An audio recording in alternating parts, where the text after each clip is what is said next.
नमस्कार साथियों, मैं S N Chaudhary business coach motivational speaker.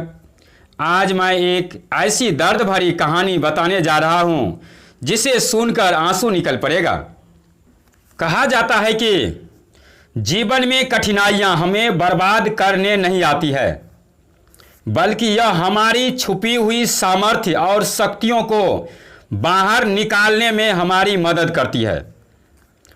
कठिनाइयों को यह जान लेने दो कि आप उससे भी ज़्यादा कठिन हो। तो साथियों, कहानी की गहराई तक जाने के लिए वीडियो के अंत तक बना रहें, क्योंकि कहा जाता है कि अंत भला तो सब भला, अर्थात सब कुछ का परिणाम अंत में ही मिलता है। तो चलते हैं कहानी की ओर। बनारस शहर में एक बच्चा अपने दोस्तों के साथ खेलते खेलते एक दोस्त के घर में चला गया। जैसे ही उस दोस्त के पिता ने उस बच्चे को अपने घर में देखा, वो गुस्से से लाल पीले हो गए। दोस्त के पिता ने बच्चे पर चीखना चिल्लाना शुरू कर दिया। उसने ऊंची आवाज में पूछा, तुम कैसे मेरे घर में आ सकते हो? तुम्हारी हिम्मत कैसे हुई मेरे घर में आने की? तुम जानते हो तुम्हारा बैकग्राउंड क्या है? तुम्हारा बैकग्राउंड अलग है, हमारा अलग है। अपने बैकग्राउंड वालों के साथ उठा बैठा करो। यह कहकर दोस्त के पिता ने उस बालक को बाहर का रास्ता दिखा दिया। दोस्त के पिता के इस व्यवहार से बच्चा घबरा गया। उसे समझ में नहीं आया कि आखिर उसने क्या गलत किया है, क्योंकि दूसरे बच्चों की तरह ही वह भी है। अपने दोस्तों के साथ खेलते खेलते दोस्त के घर में चला गया। दोस्तों के घर में तो हर बच्चा जाता है। फिर उसने क्या गलत किया?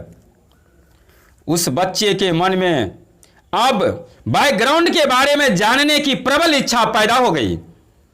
अपनी जिज्ञासा को दूर करने के लिए वह बालक अपने एक परिचित व्यक्ति के पास गया, जो कि पढ़ा लिखा था और किसी बड़ी परीक्षा की तैयारी भी कर रहा था। उस परिचित व्यक्ति ने बालक को उसके सामाजिक पृष्ठभूमि के बारे में समझाया। बालक को एहसास हो गया कि वह गरीब है और उसका दोस्त अमीर। उसके पिता रिक्शा चलाते हैं और उसकी सामाजिक परिस्थिति ठीक नहीं है। अचानक ही बालक ने उस परिचित से पूछ लिया कि सामाजिक बैकग्राउंड को बदलने के लिए क्या किया जा सकता है। तब अनायास ही उस परिचित के मुंह से निकल गया कि आईएएस अधिकारी बन जाओ, तुम्हारी भी बैकग्राउंड बदल जाएगी।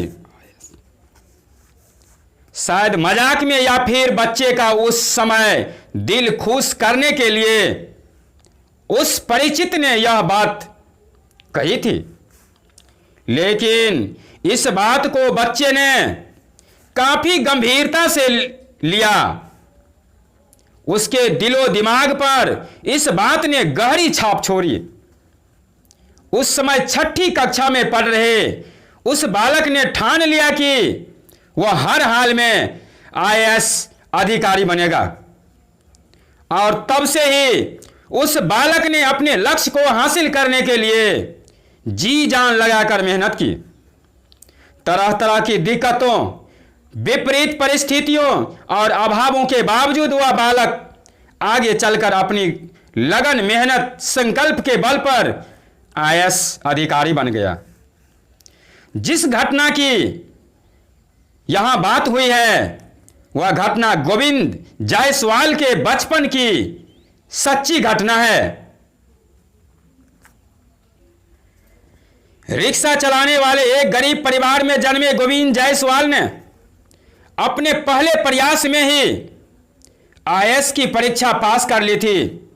आज वह एक कामयाब और नामचीन अधिकारी हैं। हालांकि जिन मुश्किल हालातों और अभावों में गोविंद ने अपनी पढ़ाई की, वह किसी को भी तोड़ सकती है। अक्सर आम लोग इन हालातों और अभावों से हार जाते हैं और आगे नहीं बढ़ पाते। गोविंद ने जो हासिल करके दिखाया है वह बड़ी मिसाल है। गरीब परिवार में जन्म लेने वाले बच्चे, युवा और दूसरे लोग भी गोविंद की कामयाबी की कहानी से प्रेरणा ले सकते हैं। गोविंद के पिता नारायण जायसवाल बनारस में रिक्शा चलाते थे। रिक्शा ही उनकी कमाई का एकमात्र साधन था। रिक्शे के दम पर ही सारा घर परिवार चलाता था। गरीबी ऐसी थी कि परिवार के सारे 5 सदस्य बस एक ही कमरे में रहते थे। पहनने के लिए ठीक कपड़े भी नहीं थे। गोविंद की मां बचपन में गुजर गई थी। 3 बहनें गोविंद की देखभाल करती। पिता सारा दिन रिक्शा चलाते, फिर भी ज्यादा कुछ कमाई नहीं होती थी। बड़ी मुश्किल से दिन कटते थे। बड़ी बड़ी मुश्किलें झेलकर पिता ने गोविंद की पढ़ाई जारी रखी। चारों बच्चों की पढ़ाई और खर्च के लिए पिता ने दिन रात मेहनत की। कड़ाके की सर्दी हो, तेज गर्मी या फिर जोरदार बरसात, पिता ने रिक्शा चलाया और बच्चों का पेट भरा। एक दिन जब गोविंद ने देखा कि तेज बुखार के बावजूद उसके पिता रिक्शा लेकर चले गए, तब उसका संकल्प और भी मजबूत हो गया कि उसे किसी भी कीमत पर आईएएस बनना है। बचपन से ही गोविंद ने कभी भी पिता और बहनों को निराश नहीं किया, भले ही उसके पास दूसरे बच्चों जैसी सुविधाएं ना हो।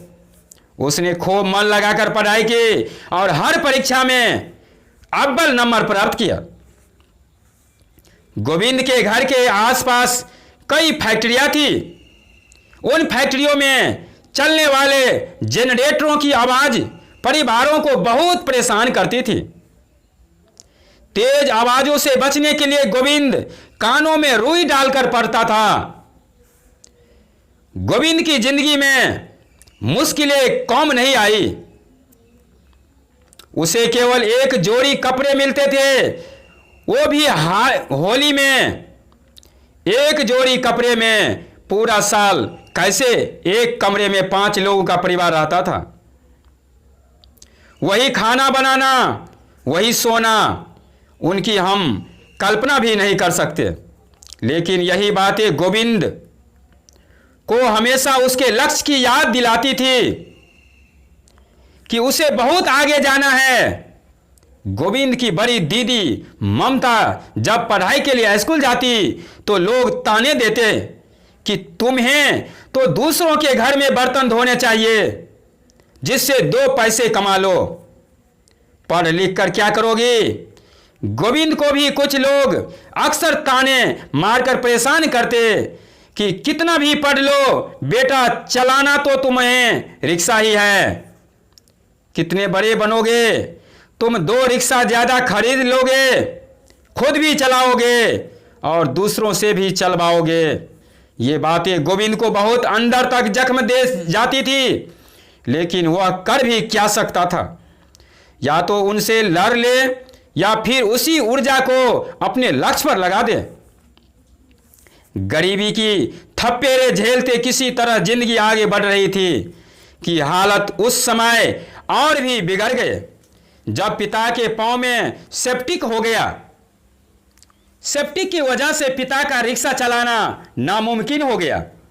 घर परिवार चलाने के लिए पिता ने रिक्शा किराए पर दे दिया। पिता की मेहनत की वजह से गोविंद की बहनों की शादी हो गई थी। इन सब के बीच गोविंद ने भी अच्छे नंबरों से ग्रेजुएशन की पढ़ाई पूरी कर ली। उसने आईएएस अधिकारी बनने का अपना सपना साकार करने के लिए कोचिंग लेने का मन बनाया।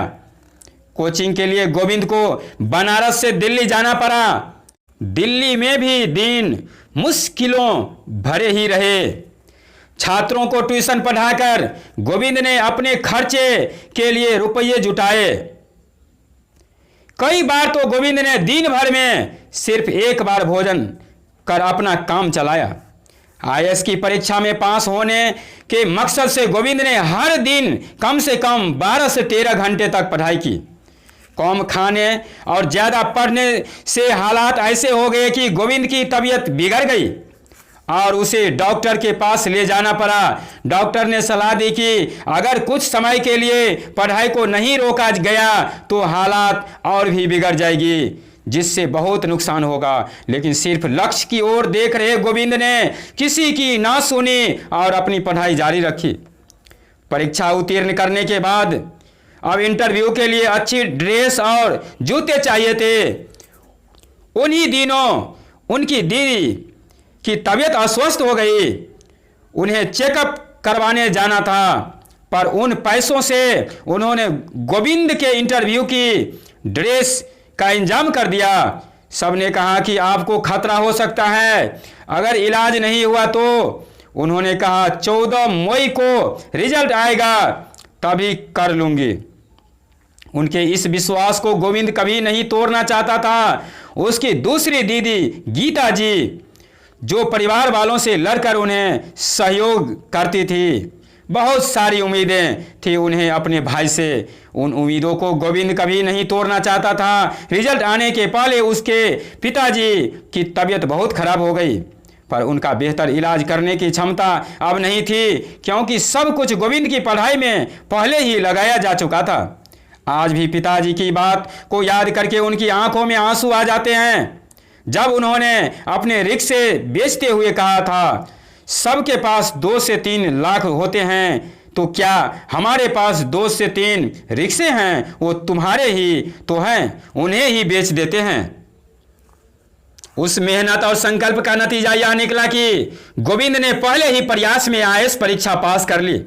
गोविंद ने आईएएस परीक्षा में 40वां रैंक हासिल की। गोविंद ने हिंदी माध्यम से अव्वल नंबर पाने का खिताब भी अपने नाम किया। आज अगर गोविंद सफल न हुआ होता तो जाने कितनी जिंदगियां खत्म हो गई होती। गोविंद जायसवाल की यह कहानी लोगों को बहुत कुछ सिखाती है। अक्सर लोग गरीबी, तंग हालात और विपरीत परिस्थितियों को अपनी नाकामी की वजह बताते हैं, लेकिन गोविंद ने साबित किया है कि अगर हौसले बुलंद हो, मेहनत की जाए, संघर्ष चलता रहे, तो अभावों और गरीबी में भी जीत हासिल की जा सकती है। सपनों को साकार करने के लिए परिस्थितियों और कठिनाइयों से घबराना नहीं चाहिए। अभावों को दूर करने के लिए मेहनत और संघर्ष ही सफलता का सूत्र है। इस बात में भी दो राय नहीं कि अभाव के प्रभाव ने ही गोविंद को एक बड़ी कामयाबी हासिल करने का दृढ़ संकल्प लेने मजबूर किया था, और यह संकल्प पूरा हुआ कड़ी मेहनत और निरंतर संघर्ष की वजह से। कहा जाता है कि बैकग्राउंड अगर कमजोर भी हो तो मजबूत संकल्प और संघर्ष से सपनों को साकार किया जा सकता है। डॉक्टर कलाम ने भी ठीक ऐसा कुछ कहा है, जिसे गोविंद ने अपने जीवन में चरितार्थ करके दिखाया। उसके जीवन की कठिनाइयों ने उसे चुनौती दी, लेकिन उसने अपनी छुपी हुई सामर्थ्य और शक्तियों को बाहर निकालकर कठिनाइयों को यह बता दिया कि वह उससे भी ज्यादा चुनौती दे सकता है।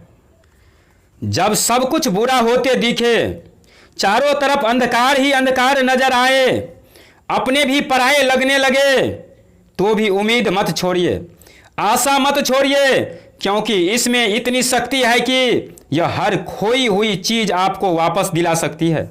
अपनी आशा की मोमबत्ती को जलाए रखिए। बस अगर यह जलती रहेगी तो आप किसी भी अन्य मोमबत्ती को प्रकाशित कर सकते हैं। तो दोस्तों, उम्मीद करता हूं कि ये कहानी आपको अच्छा लगा होगा। यदि वास्तव में अच्छा लगा हो तो लाइक करें और अपने दोस्तों के पास शेयर करें। यदि पहली बार चैनल पर आए हो तो सब्सक्राइब करके नोटिफिकेशन बेल को दबाकर ऑल पर क्लिक करें, ताकि इस प्रकार की नोटिफिकेशन आपको सबसे पहले मिल सके। और अंत में कमेंट करें। धन्यवाद।